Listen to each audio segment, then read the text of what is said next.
महा cartoon TV. चुड़ैल की चिट्ठी।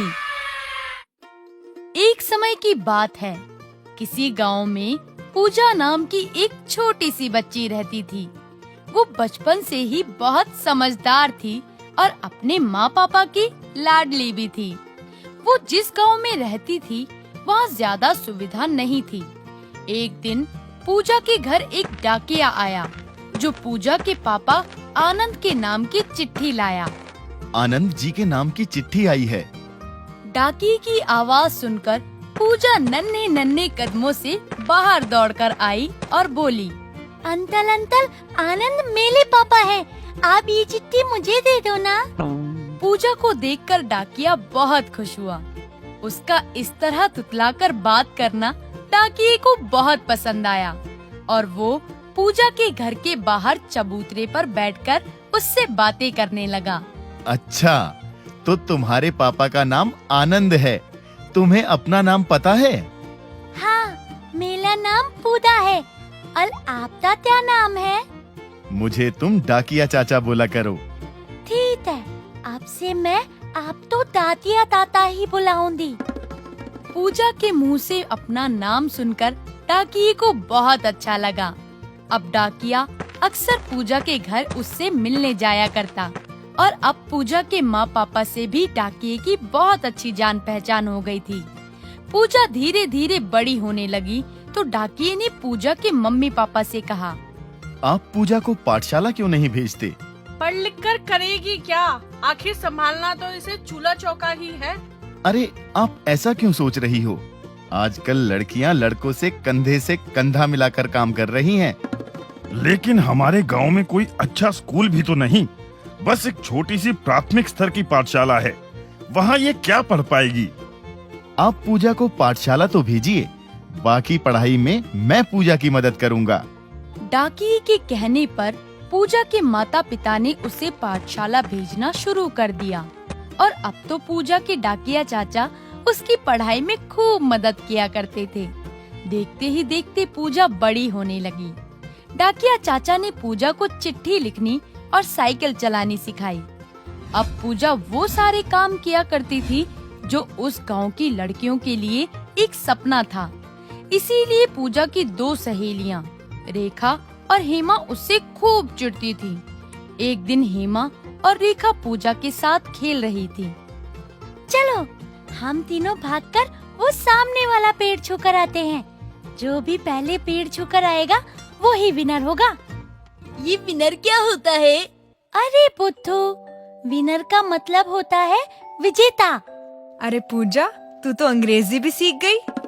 ये सब मुझे मेरे डाकिया चाचा ने सिखाया है। वो मेरे सबसे अच्छे दोस्त हैं और मुझे बहुत प्यार भी करते हैं। उन्होंने मुझसे कहा कि वो मुझे पाठशाला की पढ़ाई खत्म होने के बाद मुझे शहर भेज देंगे।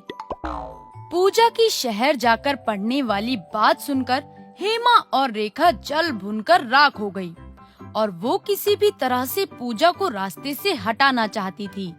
एक दिन की बात है, पूजा की माँ ने उससे कहा, बेटी पूजा, जाके कुएं से पानी ले आ। माँ, आप इतनी रात गए पानी क्यों मंगा रही हो? अभी खाना नहीं बना, तुम्हारे पापा आते ही होंगे। तुम जल्दी जाकर पानी ले आओ। ठीक है माँ, मैं अभी आई।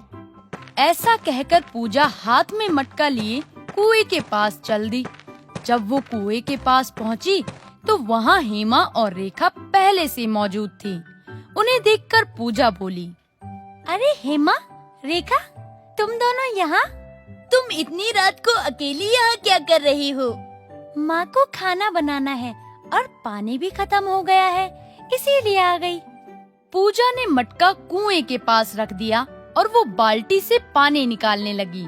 तभी हेमा और रेखा ने पूजा को कुएं में धक्का दे दिया और पूजा कुएं के अंदर गिरकर चिल्लाने लगी, बचाओ, बचाओ, कोई मुझे बचाओ, इस कुएं से मुझे निकालो, कोई मेरी मदद करो, बचाओ। पूजा चिल्लाती रही, लेकिन हेमा और रेखा ने उसकी मदद नहीं की और वहाँ से चली गई। कुछ देर बाद पूजा कुएं में डूबकर मर गई। जब पूजा काफी देर तक घर नहीं लौटी तो उसकी माँ को उसकी चिंता होने लगी। जब पूजा के पापा घर आए तो उसकी माँ ने उन्हें सारी बात बताई। सुनिए जी, पूजा को मैंने कुएं पर भेजा था, वो अभी तक नहीं आई। मुझे उसकी चिंता हो रही है। हो सकता है वो अपने डाकिये चाचा के पास गई हो। नहीं, वो बिना बताए कहीं नहीं जाती। हमें जाकर देखना चाहिए। पूजा के माता पिता जब कुएं के पास पहुँचे तो उन्होंने देखा कि वहाँ मटका रखा था, लेकिन पूजा कहीं नहीं थी। उन्होंने चारों तरफ देखा, वो कहीं नहीं दिखी। फिर वो डाकिये के घर गए और डाकिये को सारी बात बताई।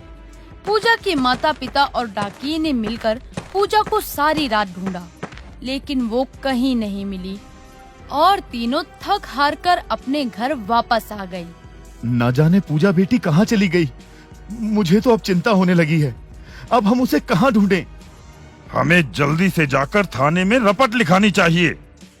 ये सब सुनकर पूजा की माँ लगातार रोई जा रही थी। तभी पूजा की माँ को कोई परछाई सी दिखाई दी। वो उस परछाई को देखकर बोली, कौन है वहाँ? कौन है? पूजा की माँ के ऐसा बोलने पर डाकिये और आनंद ने बाहर जाकर देखा तो बाहर दरवाजे पर एक चिट्ठी पड़ी थी।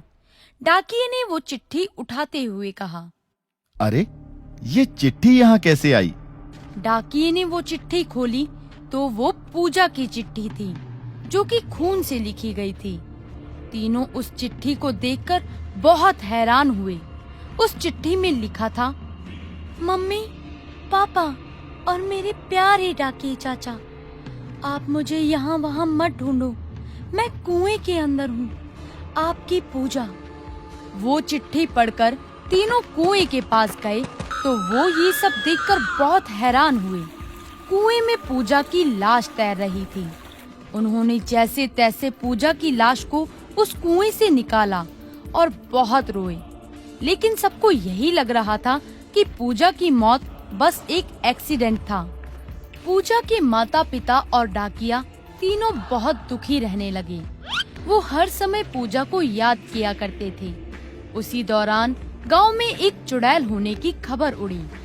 अरे भाई, सुना है कि हमारे गांव में एक चुड़ैल का साया है। अरे चुड़ैल जैसा कुछ नहीं होता, सब वहम है। नहीं हेमा, हमारे गांव में सच में एक चुड़ैल है। मैंने भी सुना है। ऐसे ही दिन बीत रहे थे और हेमा की शादी होने वाली थी। इसीलिए हेमा के घर में बहुत सारे मेहमान आए हुए थे और उसके घर में काफी चहल पहल हो रही थी। जैसे ही रात हुई, हेमा और रेखा एक कमरे में चली गई और बातें करने लगी। तभी उन्हें ऐसा लगा कि उनके कमरे में उनके अलावा कोई और भी है। तभी अचानक से एक आवाज आई, हेमा, तुमने मुझे अपनी शादी पर नहीं बुलाया? क्या मैं तुम्हारी दोस्त नहीं हूँ? उन दोनों ने आवाज की तरफ देखा तो दोनों डर से कांपने लगी। वहाँ एक भयानक और डरावनी चुड़ैल खड़ी थी। हेमा डर कर बोली, कौन हो तुम? भूल गई तुम दोनों? मैं वही हूँ जिसको तुमने कुएं में धक्का मार दिया था। पूजा, तुम? हाँ, मैं पूजा हूँ जिसे तुमने वक्त से पहले ही मार दिया, और अब मैं चुड़ैल बनकर तुमसे बदला लेने आई हूँ, और अब मैं तुम दोनों को मार दूंगी। नहीं नहीं, हमें मत मारो, हमें माफ कर दो। माफ कर दो? वो भी तुम दोनों को? कभी नहीं। तुमने सिर्फ मुझे ही नहीं, मेरे माता पिता के सपनों को मारा है, मेरे डाकिये चाचा की मेहनत और प्यार को मारा है। मैं तुम दोनों को कभी माफ नहीं करूंगी। ये बोलकर चुड़ैल ने उन दोनों को मार दिया। जब सुबह हुई तो सारे गांव में खबर फैल गई कि हेमा और रेखा को चुड़ैल ने मार दिया। उनकी लाशें उनके घर के आंगन में रखी थी। तभी डाकिया और पूजा के मम्मी पापा वहां पहुंचे। गांव के सभी लोग चुड़ैल की बातें कर रहे थे कि गांव से कैसे उस चुड़ैल को भगाया जाए। तभी वहाँ पर जोरों से हवा चलने लगी। तभी डाकिये के पास चिट्ठी आकर गिरी जो कि खून से लिखी गई थी। उन्होंने चिट्ठी पढ़ना शुरू किया। डाकिया चाचा, रेखा और हेमा ने ही मुझे कुएं में धक्का दिया था, इसीलिए आज मैं अपनी मौत का बदला लेने आई थी और मैंने ले लिया। अब मैं इस गांव से जा रही हूँ। मैं गांव वालों को कभी परेशान नहीं करूँगी। मैं माँ पापा से बहुत प्यार करती हूँ। चाचा, आप उनका ख्याल रखना। मैं आपसे भी बहुत प्यार करती हूँ। आपकी प्यारी पूजा। चिट्ठी पढ़कर डाकिया और पूजा के मम्मी पापा के साथ साथ सारा गांव रोने लगा और उस दिन के बाद से चुड़ैल उस गांव में कभी नहीं आई। अगर आपको हमारे वीडियोस पसंद आ रहे हों तो इन्हें लाइक करें, चैनल सब्सक्राइब करें और हमारे कार्टून शो सबसे पहले देखने के लिए बेल आइकन दबाना ना भूलें।